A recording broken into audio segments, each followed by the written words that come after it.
شب قدر کا ہونا یقینی ہوتا ہے کہ جو آدمی سستی کا شکار ہو اور ان 5 راتوں کو نہ جاگ سکے تو کم از کم، اور بہت سے صحابہ کرام وہ 27ویں رات کے بارے میں قسم کھا کے فرماتے تھے اگر ساری رات جاگنا مشکل ہو اور پھر 1000 مہینے سے بہتر ہے، یعنی 83 سال 4 مہینے سے بہتر ہے ایک رات۔ نبی کریم علیہ الصلوۃ والسلام نے فرمایا تھا عائشہ اگر تم شب قدر پاؤ تو یہ دعا اس میں مانگو۔ السلام علیکم ورحمۃ اللہ وبرکاتہ۔ رمضان المبارک کا آخری عشرہ ہے اور آخری لمحات ہیں، آخری ایام ہیں، ان کی قدر کرنی چاہیے۔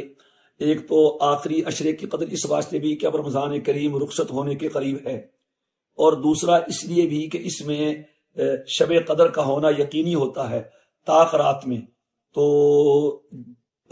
3 طاق راتیں گزر گئی ہیں، 21ویں اور 23ویں اور 25ویں، 27ویں اور 29ویں باقی ہیں۔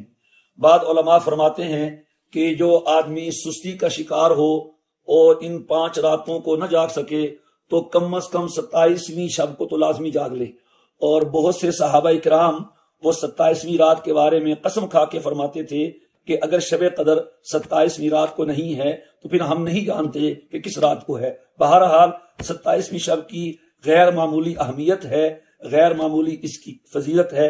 باقی راتوں کا انکار نہیں ہے، یہ ضروری نہیں کہ 27ویں کو شب قدر ہو، لیکن جو باقی راتوں کو نہ جاگ سکے تو اس رات کو خصوصیت سے اہتمام کرے۔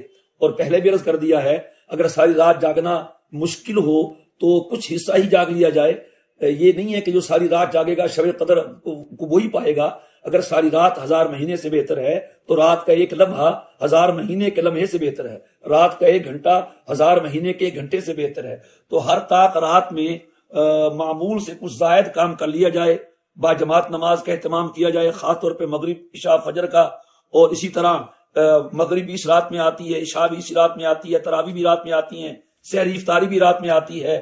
رات کو ہم صبح جلدی اٹھتے ہیں سحری کے لیے، کچھ پہلے اٹھ جائیں، آدھا پونا گھنٹہ استغفار زیادہ کر لیں، اس رات میں کچھ صدقہ خیرات بھی کر دیں، تو ہم اگر ان 5 راتوں کو جاگ لیں تو انشاءاللہ اللہ تعالیٰ کی ذات سے امید ہے ہمیں بھی یہ رات مل جائے گی، اور پھر 1000 مہینے سے بہتر ہے، یعنی 83 سال 4 مہینے سے بہتر ہے ایک رات کو جاگنا۔ تو اس لیے ہمیں اس جاتے ہوئے لمحات کی قدر کرنی چاہیے اور اپنے آپ کو ان رات کی عبادات کے لیے فارغ کرنا چاہیے۔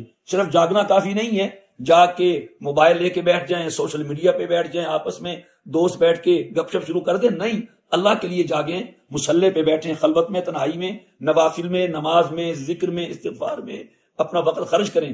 حضرت عائشہ رضی اللہ تعالی عنہا کو نبی کریم علیہ الصلوۃ والسلام نے فرمایا تھا عائشہ اگر تم شب قدر پاؤ تو یہ دعا اس میں مانگو، اللہم انک عفو تحب العفو فاعف عنی، اللہم انک عفو تحب العفو فاعف عنی۔ تو کم از کم ہم ہر طاق رات میں 1000 مرتبہ، 500 مرتبہ، 300 مرتبہ، کم از کم 100 مرتبہ تو یہ تسبیح ہم پڑھ ہی لیں، اور اللہ تعالیٰ سے اپنے گناہوں کی معافی بھی مانگے۔ اللہ تعالیٰ ہمیں یہ مبارک رات نصیب فرمائے اور اس کا جو اجر و ثواب ہے وہ ہمیں حاصل کرنے کی توفیق عطا فرمائے۔ السلام علیکم ورحمۃ اللہ وبرکاتہ۔